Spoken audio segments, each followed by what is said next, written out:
You sit down, buckle in, and it hits you. This isn't just a flight, it's a 14-hour prison sentence, only with worse food. The space is tight, the air is dry, and every inch around you feels borrowed. Sound familiar?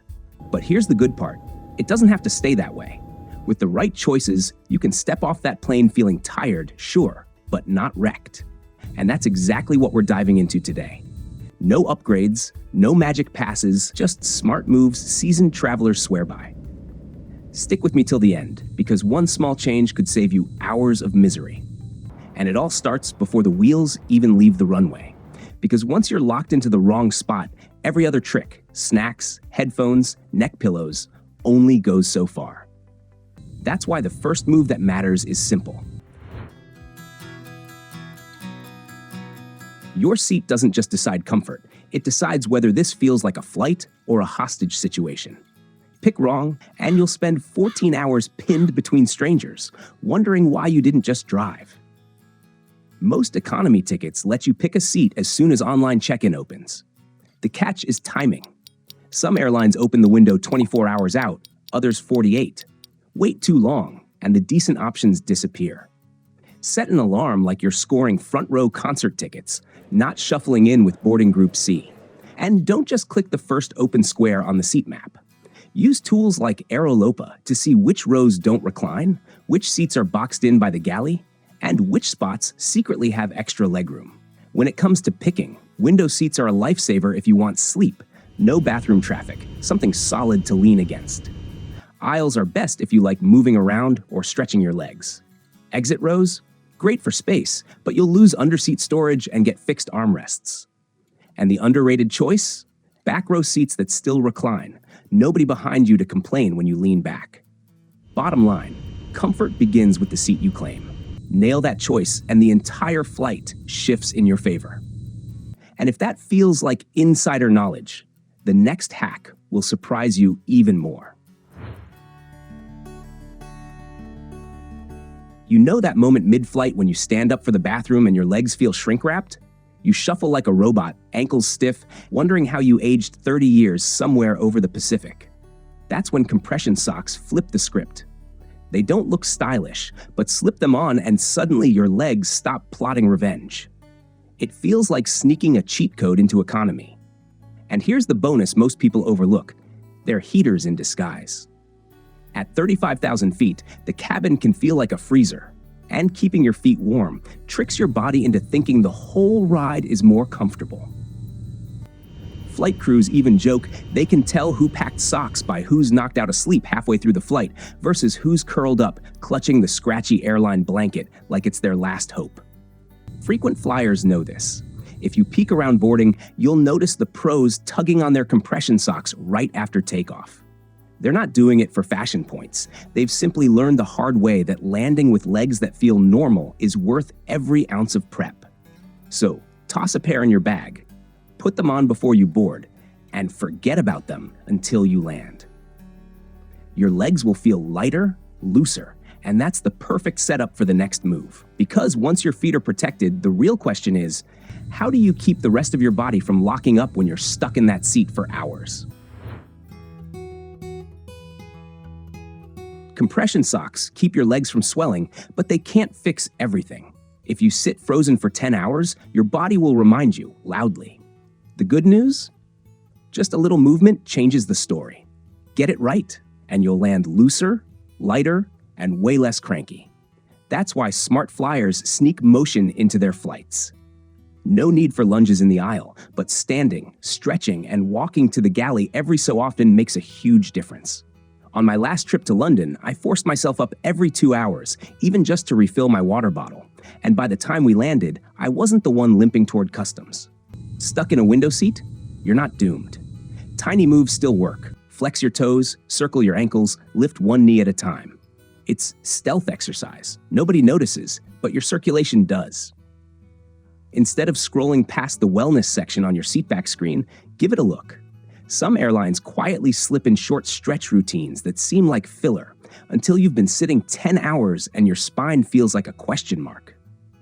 I once followed along with a 2-minute video on a Delta red eye, and it reset my whole body enough to actually get some rest afterward. So Think of movement as your in-flight medicine. Keep those joints awake now, and you'll sleep far better later. Which brings us to the next challenge: how to actually get decent shut-eye in economy without waking up every 20 minutes. On my last overnight flight, I realized something. The people who actually sleep in economy don't look more tired than the rest of us. They just know how to set the stage. Sleep up there is all about small adjustments that add up. First, look at your seat. Those headrests aren't just decoration. Most have little wings you can bend inward. Fold them in and suddenly your head stops bobbing around like one of those dashboard toys. And that free pillow? Forget the neck. Stick it behind your lower back, and you'll feel the seat go from torture device to, okay, I can survive this. Tiny tweaks, but they buy you real comfort hours down the line. Few passengers notice this one. Check under your armrest. Many seats have a hidden button that lets it lift. Pop it up and you've got more room to lean or share space with a travel buddy. No plastic barrier boxing you in. Now bring in your own gear. A travel pillow flipped under the chin beats the embarrassing head bob. A real eye mask, not the napkin on Elastic Airlines handout, shuts the world down. And a big scarf? It's your Swiss Army tool. Blanket, privacy curtain, neck warmer, all in one. Here's a sneaky trick a flight attendant once showed me. After takeoff, slide your personal bag out and rest it behind your calves. It's safer than tossing it overhead, and it doubles as a footrest. I tried it on a 10-hour JFK Heathrow run, and by the time we landed, my legs felt like I'd been in premium economy. The best part? Nobody even noticed. I had my own secret upgrade under the seat. Do these small tweaks, and suddenly economy sleep goes from impossible to, I actually got a few hours. You finally got the setup. Neck pillow in place, eye mask blocking the cabin lights, headphones humming soft white noise. You drift off, and then tap tap. A flight attendant nudges your arm for a seatbelt check. Or worse, they shake you awake just to offer the chicken or pasta tray you didn't even want. Annoying? Absolutely. Preventable? Definitely. Stick with me, because the fix is almost laughably simple. Buckle your seatbelt over your blanket or jacket, not underneath. It looks a little weird, but the crew can see you're strapped in without disturbing you during turbulence. I learned this on an overnight JFK Lisbon flight. The woman next to me did it, stayed asleep the entire flight, while I got tapped awake 3 times. By the time we landed, she looked refreshed. I looked like I'd been through basic training. One trick that hardly anyone thinks about: if you plan to skip a meal, lower your tray table before closing your eyes. That way, the crew can set your tray down quietly or just roll past without poking you awake. One time I forgot, and woke up mid-dream to a hot foil lid practically balanced on my lap. Not my proudest travel moment. Use both moves and suddenly your nap turns into real, unbroken rest. In economy, that's as close to first-class sleep as you'll get. Close your eyes on any long haul and just listen. An infant warming up their vocal cords, an engine humming like a lawnmower in the next room, a seatmate laughing too loudly at a sitcom, and somewhere in the back, a snore that could register on the Richter scale. It's less like an airplane and more like trying to nap in the middle of a food court. That's where noise-canceling headphones change everything. I once flew Chicago to Frankfurt next to a guy blasting an action movie straight from his laptop speakers.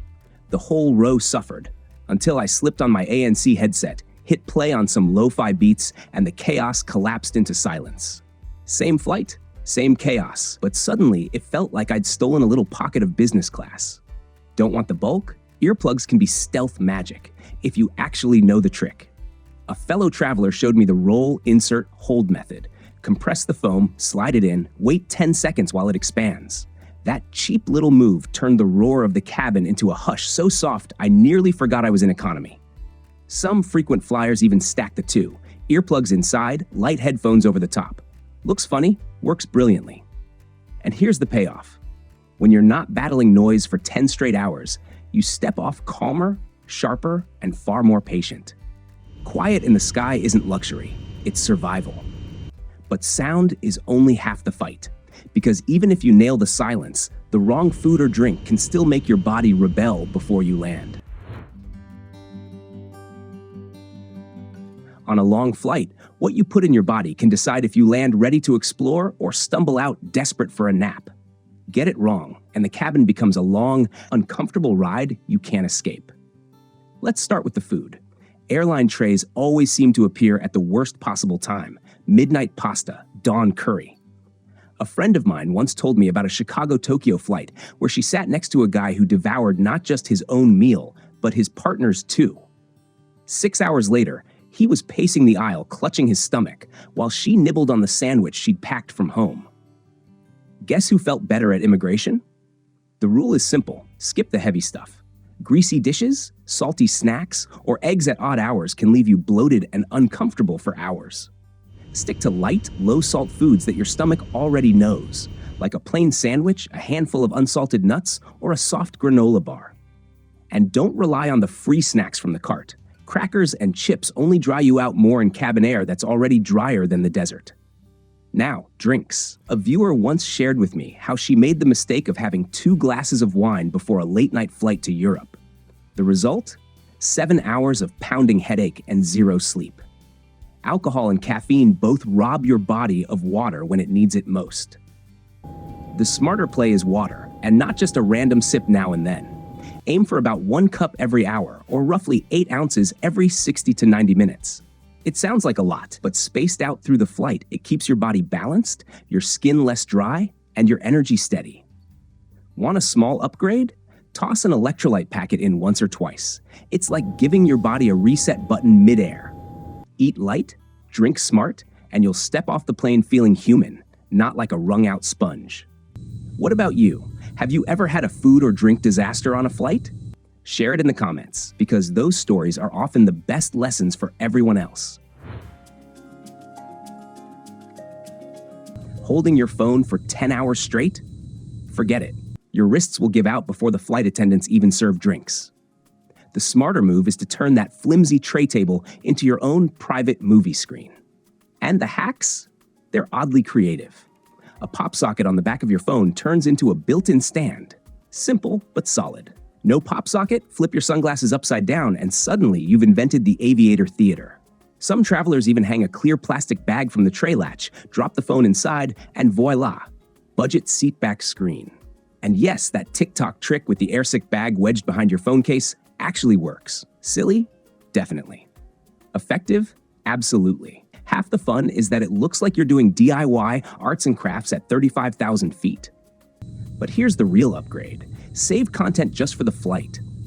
I call it the flight-only stash. That new season you've been dying to binge? Hold off.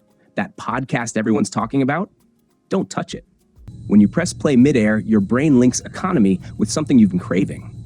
Suddenly, it's not just a seat and coach, it's movie night with perks. I've even stopped watching Game of Thrones' new season at home. I save it for takeoff, pour a little mint tea from my bag, unwrap some TSA-approved snacks, and it feels less like survival and more like cashing in on my own personal cinema. So next time, don't just brace for boredom.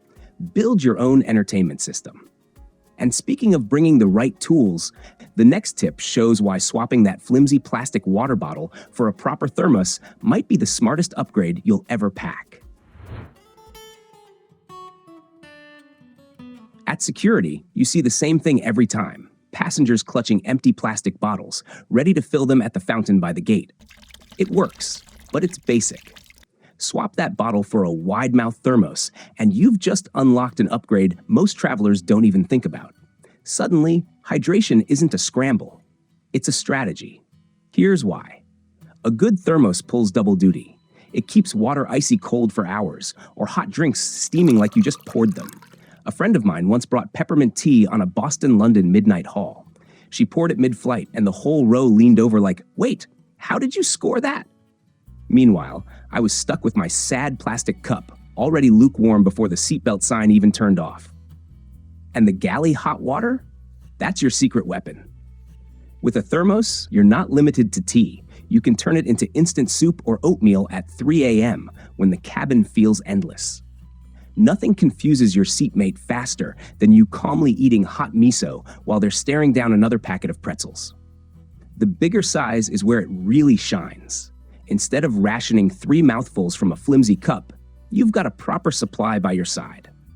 I once watched a guy try to balance 4 half-full cups of water on his tray. 2 slid off during turbulence, 1 soaked his crossword puzzle, and the last ended up in his lap. Across the aisle, another passenger unscrewed his thermos, took a calm sip, and went back to his movie like nothing happened. That's the difference. Chaos versus control. Bring a thermos, and you'll step off the plane hydrated, calm, and maybe a little smug knowing you outsmarted the system.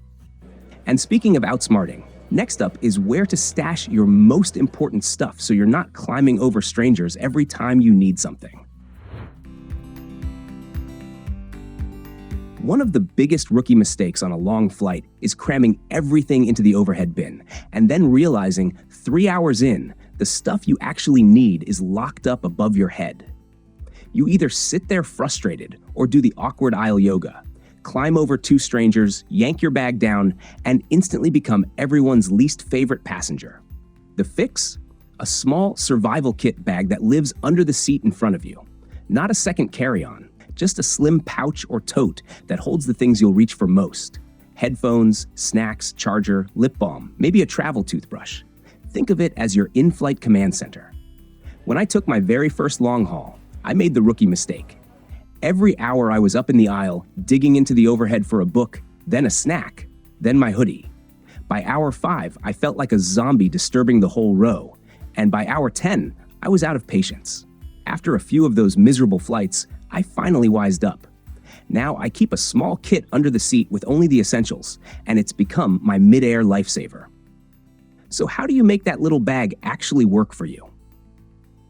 Choose something soft and flexible so it slides under the seat without stealing all your legroom. A bag with 2 or 3 compartments is even better. You don't want to dump out half your stuff just to find a pair of earbuds. I once tried using a single big zipper pouch and ended up fishing around like I was elbow deep in a cereal box, hoping for a prize. Lesson learned: pockets save your sanity. Set this up, and you'll feel organized, calm, and way less like you're living out of a suitcase mid-air.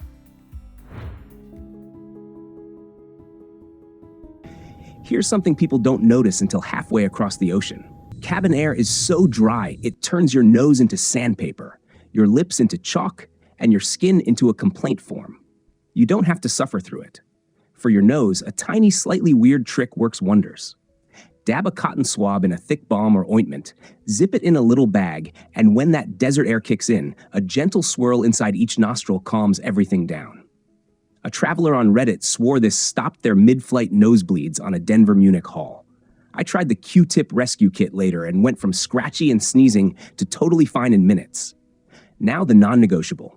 Medication. Follow the 48-hour rule. Anything you might need in the next 2 days lives in your carry-on, not your checked bag, and ideally in the small underseat kit you can reach without playing overhead bin Tetris. Flights get rerouted, connections vanish, and sometimes your suitcase takes a surprise vacation to another city. An airport pharmacy closed at midnight won't help, and a customs line is the worst place to discover. Your meds are in a different time zone. Keep them close, labeled, and easy to grab. Want to step off the plane feeling human? Build a tiny refresh kit and actually use it before descent. Travel toothbrush and paste, a couple of face body wipes, lip balm, hand cream, a small moisturizer. If you're female, tossing in a spare pair of underwear or a panty liner makes everything feel new again. 5 minutes in the lav, and you'll walk out looking like you slept, even if you didn't. Comfort isn't just what you pack, it's what you wear for 14 hours straight. Next up, how to dress in smart layers so your seat doesn't turn into a sauna or a freezer.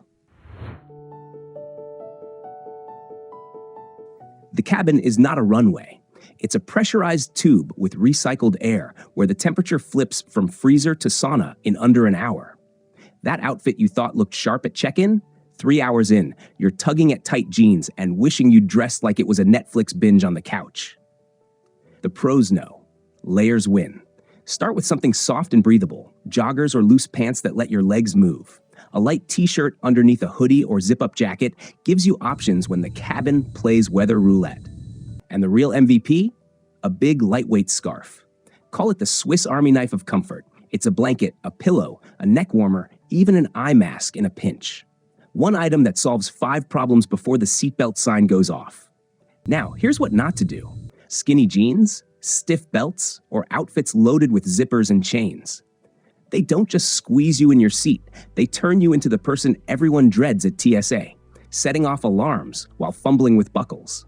Worse, once on board, those fashion choices transform into a medieval torture device that makes the seat feel smaller than it already is. On a long flight, nobody wins style points for surviving in denim straitjackets. And if you really want to step off the plane feeling alive, bring a quick change kit, fresh socks, clean underwear, maybe a light shirt. Swap into them an hour before landing. It feels like hitting reset on your body. I've seen people shuffle off a 12-hour haul looking wrecked, while the passenger who did a 5-minute bathroom wardrobe change looked like they just stepped out of duty-free. Think of it as your secret cheat code. Everyone else lands rumpled, you land ready for selfies. Because survival on a long flight isn't just about how you sit, it's about what you sit in. Airplane bathrooms are a bit like theme parks. You never want to show up right when the line is at its peak. And yet that's exactly what most passengers do. The second the seatbelt sign blinks off, stampede. 2 hours after the meal service, a conga line stretching halfway down the aisle. Miserable. But smart flyers, they play it differently. The trick is to zig when everyone else zags. Use the bathroom before boarding while you're still in the terminal. Cleaner, bigger, and no turbulence. Once on board, time your brakes for when the food carts roll out. Everyone else is stuck with their trays, so the aisle to the lav is wide open. It feels almost illegal how easy it is. Trust me, it's worth it.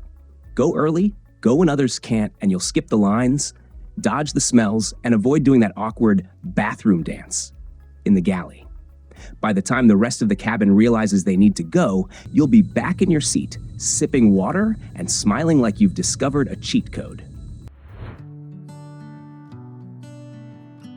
Have you ever seen it?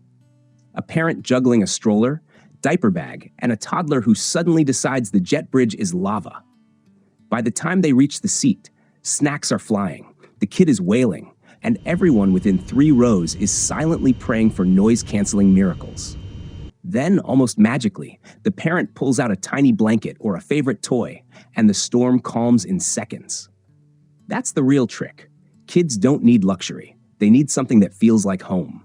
A stuffed animal that's been hugged 1,000 times. The crackers they eat every afternoon. On a plane, those small comforts become big lifesavers. Instead of thinking, how do we survive this flight? Try shifting to how do we make it more fun? On board, you're not just mom or dad. You're also the in-flight entertainment crew. A tablet full of cartoons works, sure, but so do silly games like I Spy, sticker books, or even letting them doodle on the airsick bag. It sounds ridiculous, but to a 4-year-old, it's better than Wi-Fi. The smartest move of all is pacing yourself. Parents who try to power through everything solo usually burn out fast. Families who swap shifts, trade breaks, and give each adult 10 minutes to reset end up calmer. And the kids sense it too. Flying with children will never be flawless, but it doesn't have to feel like a rescue mission either. With a little planning and a lot of humor, the journey becomes part of the adventure.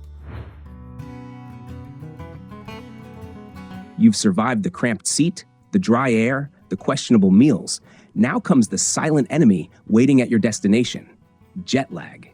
It doesn't matter if you're 25 or 65, that time zone shift can hit like a brick wall. Seasoned travelers don't just hope for the best, they prepare for it. A few days before takeoff, start nudging your sleep schedule toward your destination. Earlier if you're flying east, later if you're heading west. It feels small, but your body clock notices. Once on board, reset everything the moment you sit down. Change your watch or phone to the local time and try to eat and sleep by that clock. It tricks your brain into adjusting faster. And if you're on a red eye, don't hesitate to use the tools. Eye mask, headphones, maybe even a little melatonin if it works for you. And here's the extra edge. Tech can help.